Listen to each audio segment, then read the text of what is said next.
Assalamualaikum warahmatullahi wabarakatuh. Waalaikumsalam warahmatullahi wabarakatuh. Saya hamba Allah dari Kuningan. Mohon maaf Abuya guruku. Saya sangat suka dengan lagu-lagu Islami. Dan mengenai pertanyaan ini, yaitu tidak menggunakan sayyidah. Yang saya mau tanyakan, gimana pada lagu Rohatil atau Kisah Sang Nabi?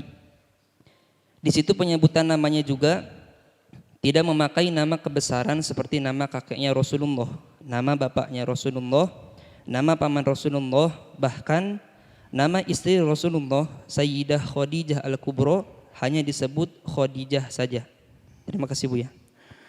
Yang pertama adalah hukum. Pertama bicara tentang hukum. Hukum itu mufti, itu berkata halal haram. Ada nanti tingkatan masalah adab dan akhlak. Kalau bicara hukum menyebut istri-istri baginda Nabi dengan sebutan namanya bukan sebuah keharaman asalkan tidak niat merendahkan hukum. Bahkan di sebuah tempat itu menjadi biasa. Ini adalah masalah hukum. Tapi kan urusan kita bukan halal haram saja. Ada tingkat martabat akhlak. Namanya adab. Dan adab berlaku di sebuah tempat belum tentu berlaku di tempat lain. Ini adab. Apa yang kami sampaikan beberapa waktu yang lalu tentang syair yang disenandungkan kemudian menyebut istri baginda Nabi dengan tanpa gelar. Itu sengaja kami tekankan di sini. Karena apa? Itu bukan sekedar tidak memberi nama gelar. Tapi dibarengi dengan menyebut tentang misalnya fisik dan sebagainya. Sehingga ini menjadi peluang orang setelah itu untuk main-main, sehingga karena namanya tidak digelari bisa diarahkan ke siapa saja. Tapi di saat diberi gelar misalnya ibunda atau dan sebagainya akan terbatasi. Ini tujuannya membangun akhlak. Bukan bahasan halal haram di sini, akhlak, kemuliaan. Ini masalah akhlak. Kalau orang menyebut Sayyidah Khadijah Kubra dengan namanya bukan sesuatu yang terlarang. Kemudian yang kedua adalah ada irama menyebut. Kalau orang ditanya, bercerita, itu tentang menyebut nama itu wajar. Namanya ini, anak ini, dan bapaknya namanya ini. Tapi di saat dalam irama munada, menyambut, memanggil, ini harus ada adabnya. Kalau menyebut nama siapa, nama bapakmu, apakah bapakmu Ahmad misalnya, apakah berkata Bapak Haji Ustadz Ahmad? Tidak usah. Siapa nama bapakmu? Saya Ali bin Ahmad. Langsung menyebut namanya Ahmad. Apakah setelah itu di saat engkau manggil bapakmu Ahmad? Ya tidak beda di saat memanggil menyeru itu. Nabi kita namanya siapa? Muhammad bin Abdullah. Tapi dalam irama seruan, apakah kita memanggil seperti manggil tetangga kita yang namanya Muhammad tetangga kita. Tapi dengan Nabi harus ada adab dong. Ada namanya adab. Makanya aneh sekali orang mempermasalahkan orang yang ingin meningkatkan kualitas adab.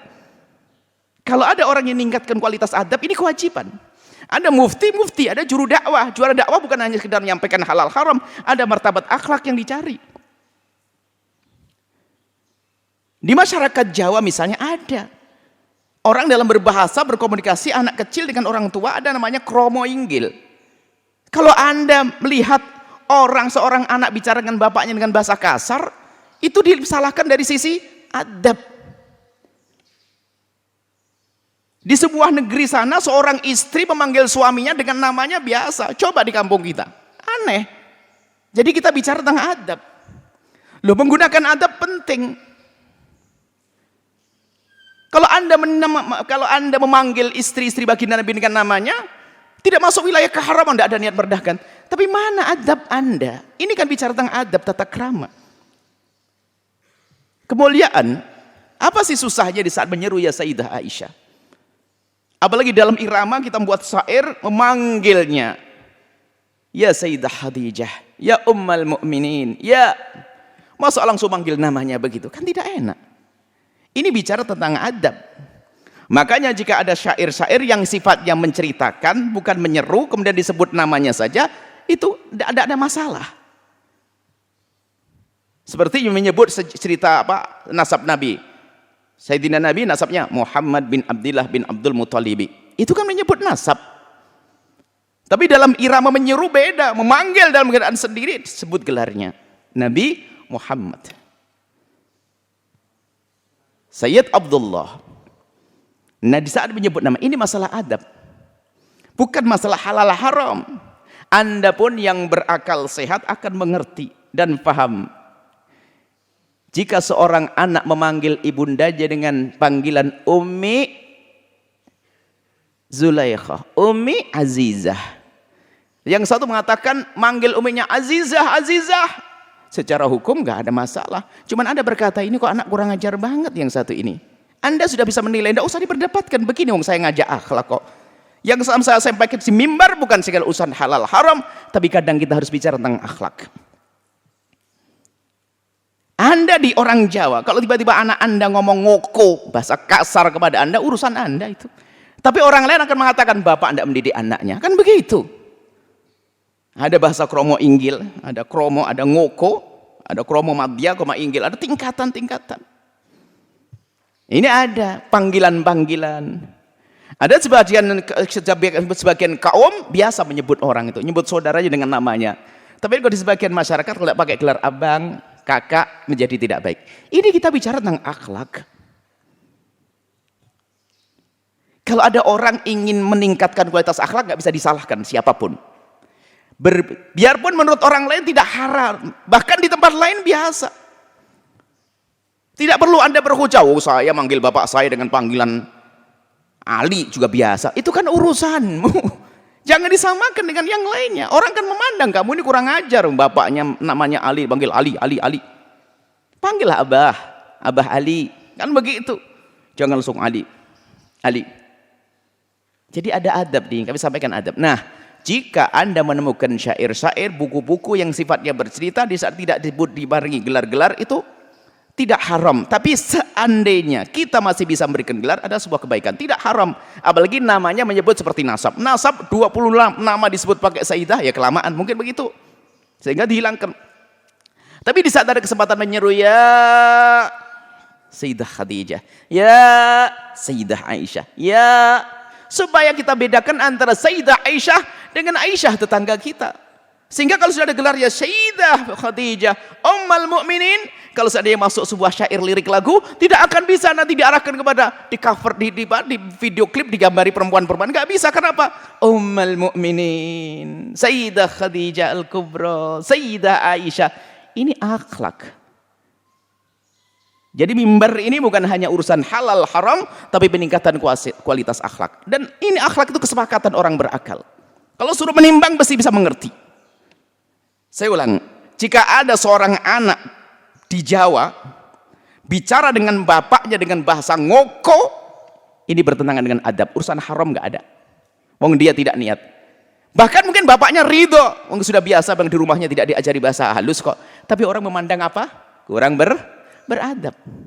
Seorang anak memanggil bapaknya dengan namanya saja tanpa gelar ayah atau abah atau buya atau macam-macam,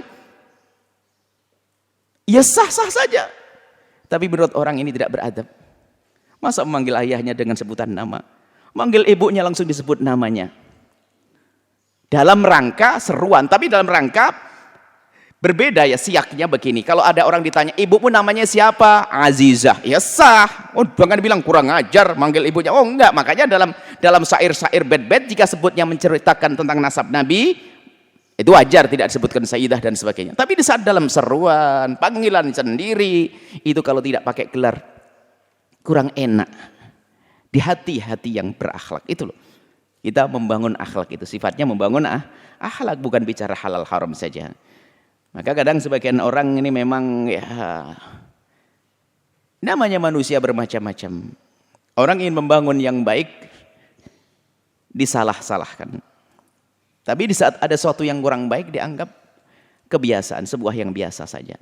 Mari kita semuanya beriktikad, ikrar, berjanji untuk meningkatkan kualitas.